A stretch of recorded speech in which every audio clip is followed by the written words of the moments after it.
পৃথিবীতে মেয়েদের স্বামী যদি ভালো হয় সমস্ত সুখই আপনার। পৃথিবীতে মেয়েদের যদি স্বামী খারাপ হয় তাহলে সব দুঃখই আপনার। স্বামীর সাপোর্ট ভালোবাসা থাকলে যে কোনো সাগর আপনি পাড়ি দিতে পারবেন, আর যদি না থাকে তাহলে কোনো সাগরই আপনি পাড়ি দিতে পারবেন না। যদিও বা দিতে যান তাহলে দেখা যাবে যে কতবার যে আপনি ডুববেন আপনি নিজেও জানবেন না। তো যাই হোক, আজকের ভিডিওতে আমি বলবো যে আমার ডেলিভারির সময় আমার বাসায় কে থাকে বা আমার বাচ্চাদের কে দেখাশোনা করে এবং আমার নর্মাল বা সিজার ডেলিভারি হয় সেটাই সম্পূর্ণ ভিডিওতে দেখতে পারবেন। তো না টেনে সম্পূর্ণ ভিডিওটা দেখুন, কারণ এই প্রশ্নগুলো আসে, আপু আপনার পাশে কে থাকে, আপনি যখন ডেলিভারি করতে যান বা মেডিকেলে যান তখন কে দেখে আপনার বাচ্চাদের। আজকে অনেক প্রশ্নের উত্তর দিব ভিডিওর মাধ্যমে।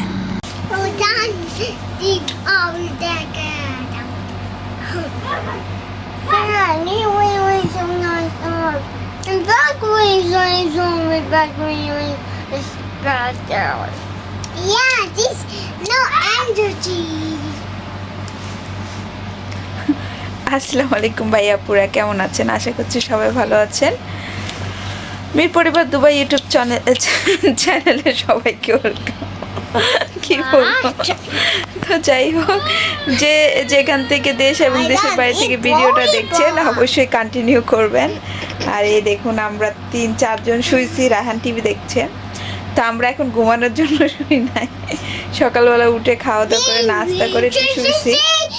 চলুন সর্বপ্রথম দেখে আজকের নাস্তা কি। এখানে রাহানের জন্য ব্রেড গরম করছি আর আমি খাবো ভাত। তো আমি প্রায় সময় ভাত খাই, আপনারা কে কে ভাত খেতে পছন্দ করেন কমেন্টে জানাবেন।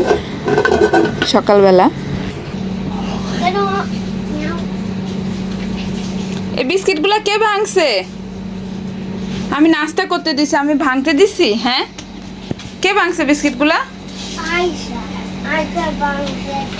কি রে আয়শা আম্মু, বিস্কিট ভাঙছো কেন? হ্যাঁ, রাহিম গুড। আয়শা কই, আমার আয়শা কই?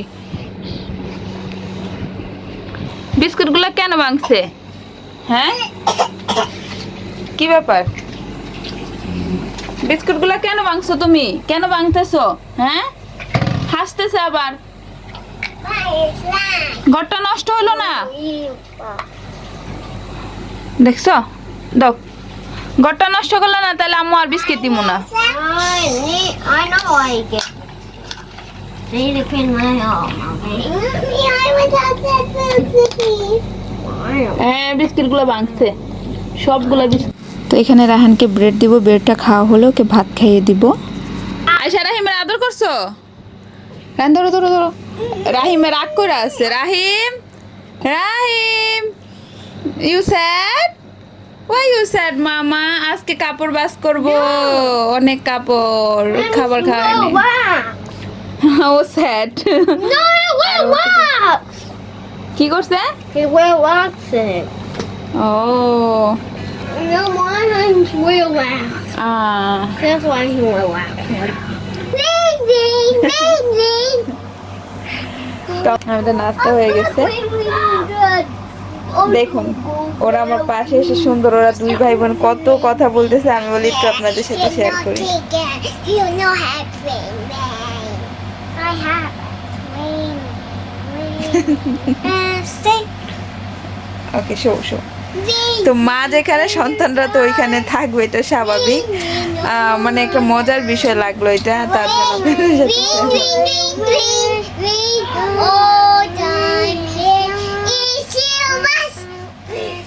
স্কুল বাস কি round and round, wheel on the bus.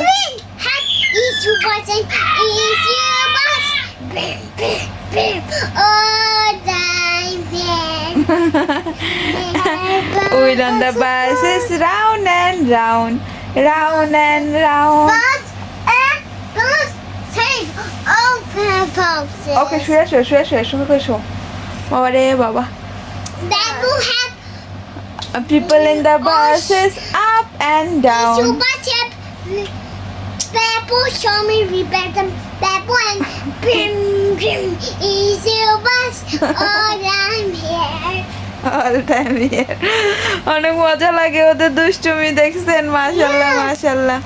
Raihan কই? রায়হান Wait. তা আমি রাফিকে ঘুম পাড়াইতে আসছি নাস্তা করায়, তো ওরও আমার সাথে আসছে। আমাদের জীবনটা এরকমই পার হয়। ওকে এমন দুষ্টুমি করে না। আমি দেখি আগে হাসি তারপর বলতেছি। আমি তাকায় দেখি, আমি খেয়াল করি নাই। ওকে ওকে ওকে আমি খেয়াল করি নাই। আমি দেখি ওরা এখানে পাশে এসে শুয়ে রয়েছে, মনে হচ্ছে যে ঘুমাবে। তো ওরা আমার পাশে এসে শুয়ে আছে, তো আমি বলি একটু শেয়ার করি আপনাদের সাথে। আমি আসলে মূলত রাফিকে শোয়াইতে আসছি, কি বলবো আর। তো আমি হঠাৎ করে তাকিয়ে দেখি ওরা আমার পাশে। তো মা যখন বিছনায় আসে দেখা যায় সন্তানও বিছনায় বেডে চলে আসে। এখন আমার হাসি দেখে শরম চলে যাচ্ছে। ওই রাফি ঘুমাইছে, তো ওর সাথে সাথে একটু শুই, তাহলে ওর ঘুমটা ভালো হয়। তা আমি বলি কি একটু শুয়ে থাকি, তো ওই ফাঁকে দেখি কি তাকিয়ে ওরা দুজন আয়সা কি গল্প করতেছে। আমি খেয়াল করি না, আমি ওদিকে চোখ বন্ধ করে শুয়ে আসছিলাম। আমি রেখে থাক। তো যাই হোক, তো সব ভিডিওটা কন্টিনিউ করতে থাকুন। অনেকগুলো মজার বিষয় হয় বাবুদের ঘরে, আসলে যেটা বলার মতো ভাষা নেই, খুবই ভালো লাগে বা আনন্দ হয়। তো কালকে তো বলছিলাম যে আমি অনেক অসুস্থ, মোটামুটি আজকে একটু সুস্থ। সুস্থ কি, কোমরের ব্যথাটা এখনও আছে। আসলে এটা আমার ক্যালসিয়ামের ওষুধ বলছে যে ডাক্তার, ডেলিভারি পরও 3 বছর খেতে, ক্যালসিয়ামের সমস্যা, আয়রনের সমস্যা আমার। তো এখন আপাতত আবার বন্ধ করে দিছে, কারণ এখন যেহেতু প্রেগনেন্সি 1.5 মাস হয়নি, তো এর জন্য বন্ধ করে দিছে যে 3 মাস হলে তারপর আবার খেতে পারবো। তো যাই হোক, আবার খাবো, কন্টিনিউ করব, তখন আপনাদের সাথে শেয়ার করব। আপাতত বন্ধ, তো এর জন্য ব্যথাটা বেশি করছে। ও নো সাউন্ড, এই হলো আর ঘটনা, আর কিছু না। আসো আসো, শুয়ে থাকো শুয়ে থাকো, আম্মুর সাথে শুয়ে থাকো। দরজা লাগাও না, দরজা লাগাও না, এখন তো নাইট না, আমরা এখন কত ইয়ে করবো। ওরা মনে করছে নাইট মানে রাত হয়ে গেছে। আসো শুয়ে থাকো আম্মুর সাথে। আমি এমনি শুই না মূলত, আমি বলি কি একটু রাফি ঘুমাইতেছে, আমি একটু শুইলে তো দেখা যাবে ও একটু ভালো করে ঘুমাবে। আর ওই যে বললাম না ব্যাক পেন করছে, তার জন্য শুইছি। তো যাই হোক, ওই তো আবার আসছে। বড় ছেলেটা আমার কি সবসময় দূরে দূরে দূরে, ও টিভি এইটা সেটা নিয়ে ব্যস্ত থাকে, আবার এরা শুধু আমার পিছে পিছে থাকে, এই টুনটুনি পাখিগুলো ভালো। তো শোয়ার আগে কিন্তু ভাত খেয়েছিলাম, তো এখন একটু লাইট নাস্তা করছি দুপুরের আগে। তো এরকম প্রায় দুপুরের আগে আমার একটা খাবার খেতে হয়। তো এই তো আমি এখানে সেমাই নিয়ে নিচ্ছি, কারণ সেমাইগুলো ওই যে বানিয়েছিলাম না রসমালাইয়ের দুধ ছিল, তো সেখানে সেমাই দিয়ে খেয়ে নিচ্ছি এখন। তো ভালোই লাগছে। তারপর আবার দেখি বাঙ্গিও খাবো ভাবছি। তো আমার কাছে একটু সুইট এখন কেন যেন বেশি ভালো লাগে। আগে কিন্তু সুইট খেতে পারতাম না, এখন কিন্তু অনেক বেশি পছন্দ বা ভালো লাগে। তো এক এক বাবুর সময় এক এক রকম হয় এরকম। তার ওদের জন্য ফিটারও গরম পানি দিয়ে ধুয়ে নিচ্ছি, ভাতও বসিয়ে দিছি পাশে। এই তো দেখুন ফিটার আমি কিন্তু ফুটাই না, শুধু পানিগুলো গরম করি প্রচুর পরিমাণ, তারপরে কিন্তু এই যে ফিটারে দিয়ে দিচ্ছি। কারণ আমাকে ডাক্তার বলে দিয়েছিল যে ফুটাবেন না, ফুটালে কিন্তু একটা ফিটারের যে রিয়াকশনটা থাকে ওইটা চলে যায়। শুধু গরম পানি দিয়ে ওয়াশ করতে বলে, কিন্তু ফুটাতে বলে না। অনেকে কিন্তু ফিটার ফুটিয়ে নষ্ট করে ফেলেন। তো যাই হোক, এটা ফিটারগুলো আমার লং টাইম। তো এই তো এখানে দুধ গরম করছি, আর এদিকে আমার ভাতও কিন্তু মোটামুটি হয়ে আসতেছে। তো এইভাবে করে ঘরের সম্পূর্ণ কাজগুলো করে, এই যে বাবুদের কিন্তু আমি মিল্ক দিয়ে দিছি। তো আমি 4 জনকে দুধ দিছি। আর রাফির অনেকে প্রশ্ন করেন যে কাচের বোতল কেন? হ্যাঁ, রাফির কাচের বোতল ডাক্তার বলছে যে কাচের বোতলে যেন দুধ খাওয়ায়, তাহলে ভালো বাবুদের। আর এদিক দিয়ে আমার মাথাটা একটু সুন্দর করে বেঁধে নিচ্ছে, আর আমার চিরুনিটা ফাঁকা, তার জন্য আমার মাথার উপরেও কিন্তু চুলগুলো ফাঁকা দেখা যাচ্ছে, মানে বড় বড় দাঁত আর কি চিরুনির। তো সামটাইম ওই চিরুনি দিয়ে আঁচড়াতে ভালো লাগে। আর এখানে চলে আসলাম কিছু মানে বাঙ্গি খেতে, যেটা সাম্মাম বলে আরবিরা, কিন্তু এটা খুবই মজা, খুবই মজা। তো এই তো বাঙ্গিগুলো খাচ্ছি, দেখুন আপনারা। তো খুবই মজা এবং মিষ্টি, আর আমার কাছে ভালো লাগে। তো আমি প্রায় এখন ফ্রুট খাচ্ছি রেগুলার, কারণ ডাক্তার বলছে বেশি বেশি ফ্রুট, সবজি, তারপর আয়রন জাতীয় খাবার খেতে, আমাকে ক্যালসিয়াম জাতীয় খাবার খেতে, মানে খাবার উপরে থাকতে। আর আমার একটা বিষয় কি জানেন, আমার বাচ্চা পেটে আসলে আমি খাবার খেতে পারি, মাশাল্লাহ, এটা আমার ভালো দিক। হ্যাঁ, কয়েক মাস হয়তো বা 2-3 মাস যখন হয়, তখন আবার হয়তো বা ভমিটিংটা বেড়ে যায়, কষ্ট হয়, কিন্তু ওই যে সকালবেলায় শুধু খেতে পারি না, তারপরে সারাদিন খেতে পারি। তো এখানে থালা বাসনগুলো এখন ওয়াশ করে নিচ্ছি, আর এই তো ময়লাগুলো ফেলে দিলাম। তো এইভাবে করে ঘরের অনেক কাজকর্মগুলো করে নেই, যে ঘরে প্রচুর পরিমাণ কাজ থাকে, বাবুদের ঘর বুঝতেই পারেন। তো আমি এই তো দৌড়ের উপরে সারাদিন কাজকর্ম করি। আরেকটা সুবিধা হলো কি, যখন আপনি প্রেগনেন্ট থাকবেন বা অসুস্থ থাকবেন, আপনি কাজকর্ম করবেন, দেখবেন আপনার সুস্থতা অটোমেটিকলি লাগবে। এটা কিন্তু একটা ভালো টেকনিক, আমি দেখছি আমার অসুস্থ যতই লাগুক একটু কাজকর্ম করলে দেখা যায় যে ভুলে যায়, অসুস্থটা আর ফিল হয় না। তো অনেকে আছে, আবার অনেকে বলে যে তুমি এত ভিডিও করো, কখন এত কাজ করো, তো কিভাবে করো, কিভাবে সামলাও। আসলে আপু, তোমরা যখন ভিডিও দেখো আমি তখন কাজ করি এবং ভিডিও করি, তো এটাই ভেবে নিও, কারণ আমি সত্যি কথা ভিডিও তেমন দেখি না, এই টুকিটাকি দেখি। আমি কাপড় ভাঁজ করতে আইসা তুমি আমার পৃথিবীতে আইসা পড়ছো, আইসা বসো। দেখি তো পটি করছো কিনা, পটি পটি। আমি কাপড় ভাঁজ করতে আসি আর ওদের কাজের জন্য চলে যাই। দেখুন কত কাপড় জমছে। আমার সব থেকে কষ্টের কাজ হলো কাপড় ভাঁজ করা। ওয়াশ করতেও কষ্ট লাগে না, ভাঁজ করতে কষ্ট লাগে। যতবার আসি ততবার, আর প্রতিদিন এত কাপড় জমা হয় কি বলবো। আর এখন পায়খানা করছে, আমি আসে উপরে উঠতেছি আর ও কান্না করতে করতে আসতেছে, তাহলে আসো। তা আসছে তো ভালো কথা, এখন পায়খানা কতগুলো করে আসছে, এখন যে পায়খানা পরিষ্কার করো, তাই না? আবার হাসে, পায়খানা পরিষ্কার করবো রাফিদ, হ্যাঁ পায়খানা পরিষ্কার করবো। বড় হয়ে আম্মুরে হেল্প করবা রাফি, বড় হয়ে আম্মুরে হেল্প করবা, আম্মুকে কাজে সাহায্য করবা, হ্যাঁ সাহায্য করবা কাজে। আম্মুরে কি দিবা? আম্মুর এইটা এনে দিবা, ওইটা এনে দিবা, ওইটা এনে দিবা। আয়শা আপু আমার কাজে হেল্প করে, তুমি করবা? করবা, চলো। তা এখন ওকে ক্লিন করে আসি, তারপরে কাপড়, এই কাপড়গুলো বাস করা হয় না, দেখি কতটুকু পারি। সবগুলো সম্ভব না, এখানে দেখা যাচ্ছে অল্প কাপড়, প্রচুর কাপড়। এই দেখেন এটা ভরা, এই ঝুড়িটা ভরা, নিচে প্রচুর প্রচুর পরিমাণে। আমার জানি না কতটুকু সময় লাগবে। এখন কি করব, ওকে ওয়াশ করে আসি আগে, তাই না বাবা? পটি করছেন, পটি পটি পটি পটি। এটা কি করছেন, কি এটা কি? এটা বাঙ্গির বিচি, বাঙ্গির শামামের বিচি।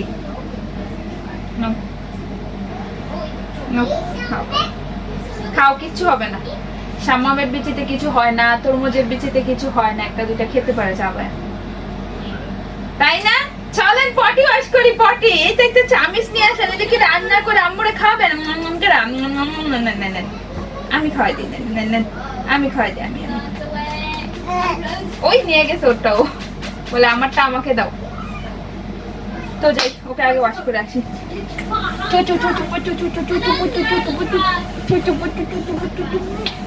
হাঁটু উঠলে আবার নেমে যাও, আবার করে আসো। আমার এই কাপড়গুলো ধরতে হাত লাগাতে পারি না। চলেন চলেন চলেন।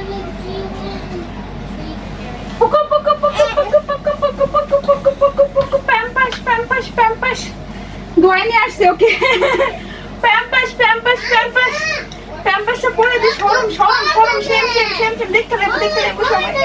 Same same same same same same same same.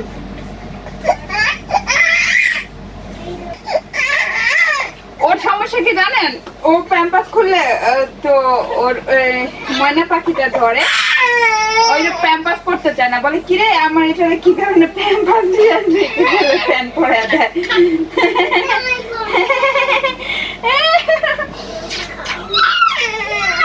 Ayesha Ayesha, ওই পাখিটা নিয়ে আসো, পাখিটা নিয়ে আসো, ওরে নিয়ে বসে খেলো। যাও, এত খেলো।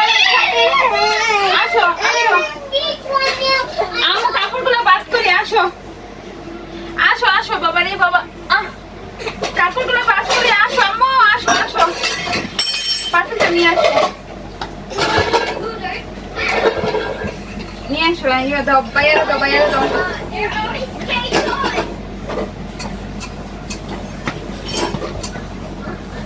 তো দেখি কতটুকু কাপড় বাস করে নেই, দেখি কতটুকুলা পারি। তো এইভাবে করে অনেক কাপড় জমে যায়। আমার ঘরে কাপড় একটু বেশি হয়, যেহেতু 4 জন বাবু, আর ছোট ছোট কাপড় বাস করতে অনেক টাইম লাগে।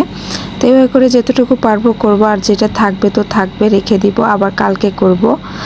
আর এই তো এদিক দিয়ে কাপড় ভাঁজ করে নিছি, আরও কিছু আছে। তারপরে এখানে রাফি কিন্তু আবার ঘুমিয়ে গেছে, আর ও এখন ইদানিং বেশি ঘুমাচ্ছে, ওর দাঁত উঠতেছে, তো তো দাঁতের ব্যথা করে, তো সবাইকে কামড়ায়। আমার হাতে দেখতে পারবেন অনেক কামড়, তো এই তো এর জন্য আর কি। উঠেছে ঘুম থেকে। আসসালামু আলাইকুম, আসসালামু আলাইকুম। কে উঠছে ঘুম থেকে? Baby. এই বেবি উঠে গেছে ঘুম থেকে। Baby eats. এই বেবি, তুমি বেবি, তুমি ছোট্ট বেবি। এখানে আমার কাপড় মেলে দিছি উপরে। এই বেবি, আপনারা কিন্তু এই টেকনিকটা ইউজ করতে পারেন। এই যে এখানে দুইটা হ্যাঙ্গার দিয়ে তারপর রশি টানিয়ে দিছি, কারণ আমি অনেকগুলো স্ট্যান্ড আনছি, সবগুলো স্ট্যান্ড ভেঙে ফেলছে বাচ্চারা, সবগুলো স্ট্যান্ড ভেঙে ফেলছে। 3-4টা স্ট্যান্ড নষ্ট হয়েছে। আমি একটা স্ট্যান্ড আনছি হলো প্রায় কত 120 দিরহাম দিয়ে, আরেকটা আনছিলাম 47 দিরহাম এরকম কিছু, আরেকটা আনছিলাম যে মানে এরকমই হবে লাইক কত 50-এর ভিতরে হবে মনে হয় এটা। সবগুলো স্ট্যান্ড ভেঙে ফেলছে। এ Rafi Rafi Rafi, Also, Daddy bought another one. another one, yes, daddy also buy another one. Also, finally এটা ভালো হয়েছে। এটাও ঝুলে মাঝে মাঝে দেখি, এটাও কবে জানি ছিঁড়ে ফেলে। also broke it. আর এটা সুবিধা উপরে কাপড়গুলো, আর নাহলে কাপড় ফেলে দেয়। এই মাম্মা, এই মাম্মা, ঘন করে কাপড় দেওয়া যায়, স্ট্যান্ডের থেকে বেশি কাপড় আটে এক কোনায়। বেডে খাড়িয়ে দেই, দাঁড়িয়ে দাঁড়িয়ে দেই। ও মাই গড! আর এমন কালার, মানে এটা যদি মানে কাপড়গুলো সরিয়ে ফেলি তারপরে কিন্তু দেখতে খারাপ লাগে না।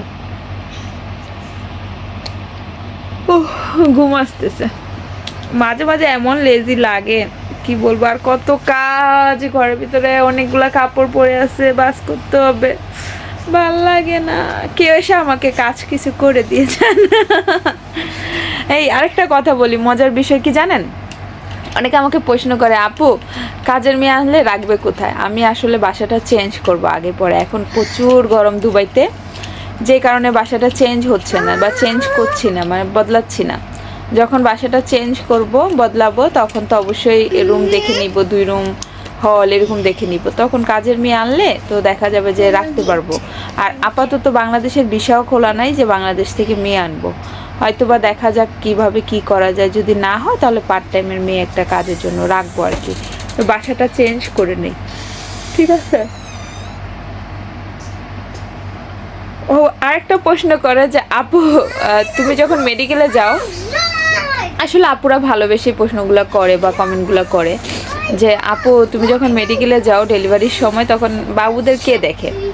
তো তখন আমার কাজের মেয়ে থাকে, তারপর আমার আত্মীয় স্বজন কেউ আসে, বা আমার বান্ধবী বন্ধু বা কেউ আসে, সাথে আপনাদের ভাইয়া আসা যাওয়ার উপরে থাকে, বা আপনাদের ভাইয়া থাকে। তো আমাদের যখন আমি এখানে মেডিকেলে কি দেখা যায় কি যে ভর্তির পরে হাজব্যান্ড থাকে, আর সামটাইম হাজব্যান্ডকেও রাখে না। যখন আয়শা হয়েছে তখন আমার করোনা হয়েছে, তার জন্য কাউকে অ্যালাউ করে নাই, আর কাউকে অ্যালাউ করে নাই। আর রাহানের সময় আমার যখন হয়েছিল রাহান, তখন আমার বোন, ভাই, তারপরে আমার দেবর, তারপরে আমার ননাসের হাজব্যান্ড, তারপরে আমার আত্মীয় স্বজন আরও রিলেটিভ আছে যে তারা আসছিল। তো তারা ছিল, আপু তো আমার বোন তো সারাক্ষণই ছিল। তারপরে সেকেন্ড টাইম যখন রাহিম হয়েছে, আমার খালাতো বোন ছিল আমার পাশে, বোন ছিল, দেন ভাই ছিল, তারা ছিল। আমার দেবর তখন দেশে গেছে। তো আবার আমার ভাতিজা আছে, মানে আমার হাজব্যান্ডের রিলেটিভ, তো তারা ছিল। দেন আরেকটা কথা বলি, তো আমার এখানে আত্মীয় স্বজন সবাই আছে মোটামুটি। দেন হ্যাঁ, আমার আম্মু থাকে না, এটা স্বাভাবিক, আমার আম্মু থাকে না, এটা আমি শেয়ার করি। আর আমার আম্মুর আমি একটা ছবি শেয়ার করব, আমার আম্মু এখানে আছে যে এটা একটা ছবি শেয়ার করব। অনেকে প্রশ্ন করে যে না তোমার আম্মু নাই, তো এটার একটা ছবি শেয়ার করব আমি। দেখি হয়তো স্টিকার দিয়ে দিব, নাহলে একটা স্টিকার ছাড়াই ছবি শেয়ার করব। যাই হোক, আম্মু আসছে যে, তো আমার আম্মু খুব কম আসে আমার এখানে। তো আমি যাবো আম্মুকে দেখতে, আম্মুর শরীরটা ভালো না, আসলে গরমের জন্য যাচ্ছি না, আর এখন বিশেষ করে যাচ্ছি না, এখন যেহেতু আরও শরীরটা খারাপ তার জন্য যাচ্ছি না। তো এই হলো কথা। তো আরেকটা কথা বলি, তো অনেকে প্রশ্ন করেন এটা যে রাফির সময় আমার কাজের মহিলা ছিল, তারপর ফ্রেন্ড ছিল, দেন আমি মেডিকেলে ছিলাম, আপনাদের ভাই আমার সাথে ছিল। তো রাফির সময় যেটা হয়েছে, একদম ডেলিভারি পেন উঠছে, আমরা বের হয়েছে 1টার দিকে, আর বিকালবেলা রাফি হয়েছে আর কি, আলহামদুলিল্লাহ। তো এরকমভাবেই। আর আয়সার সময় তো কাউকে অ্যালাউ করে নাই, আমি আয়সাকে নিয়ে 6 দিন না 7 দিন পরে বের হয়ে আসছি। তো আমার আসলে নর্মালে ডেলিভারি হয়েছিল, কিন্তু আমার আয়সাকে নিয়ে লেট হয়ে বের হওয়ার কারণ হলো এটা যে আমি আইসিইউতে ছিলাম, কারণ আমার শরীর অনেক খারাপ ছিল, যেহেতু আমার করোনা হয়েছে। ব্যথা বন্ধ করে তারপরে মানে পেন কিলার দিয়ে ব্যথা বন্ধ করে তারপরে ডেলিভারি করতে করতে লেট করছে, 2 দিন পর নাকি করছি মনে হয়, এত খেলা আসতেছে না। এই হলো ঘটনা। আর যেটা মানে অনেকগুলো কমেন্টের উত্তর দেই মাঝে মাঝে, তো এই হলো কথা। আর অনেক আপুরা আমাকে জিজ্ঞেস করে, আপু ডেলিভারি যে করছো কোন মেডিকেলে করো? আমার 2টা বেবি হয়েছে তুম্বা ইউনিভার্সিটিতে, আর 2টা হয়েছে কাশ্মীরাতে শারজা, আর 2টা হয়েছে আজমান তুম্বা ইউনিভার্সিটিতে হয়েছে। তুম্বাইতেও ডেলিভারি করায়, কিন্তু আমার যখন তুম্বাই নতুন 6 মাস হয়েছে, নতুন হসপিটালটা নতুন একদম, তখন আমার ডেলিভারি, তখন অনেক বেশি পেশেন্ট ছিল না তাদের হসপিটালে, এখনও কিন্তু ভালো ট্রিটমেন্ট। তো তুম্বাইতে হয়েছে আমার রায়হান আর রাহিম, আর আয়শা রাফি হয়েছে কাশ্মীরাতে। তো এই তো। আর ট্রিটমেন্ট আমি অনেক জায়গার থেকে নেই। দেখা গেছে যে রাহানের সময় সব তুম্বাইতেই নিয়েছিলাম ট্রিটমেন্ট। এর আগে কয়েকটা হসপিটাল নর্মালে রোলাতে নিয়েছিলাম, শারজা, তারপরে দেখা গেছে যে গাইনি এটা বলে না। তো যাই হোক, সবাই ভালো থাকবেন, সুস্থ থাকবেন। আজকে আর ভিডিওটা বড় করব না, ইনশাল্লাহ নেক্সট টাইম আর কি প্রশ্ন থাকে কমেন্ট করে যাবেন, আমি ইনশাল্লাহ চেষ্টা করব রিপ্লাই করার, কমেন্টের উত্তর দেওয়ার ভিডিওর মাধ্যমে। তো সবাই ভালো থাকবেন, আমার পরিবারের জন্য দোয়া করবেন, আপনাদের জন্য অনেক দোয়া এবং ভালোবাসা রইল। এই তো আজকের ভিডিওটা এখানেই শেষ করলাম, ইনশাল্লাহ পরবর্তী ভিডিও নিয়ে খুব তাড়াতাড়ি কালকে পাবেন আশা করি। তো প্রতিদিন আমি রেগুলার ভিডিও দেওয়ার চেষ্টা করব, যদি আমি ভালো থাকি বা সুস্থ থাকি। সবাই দোয়া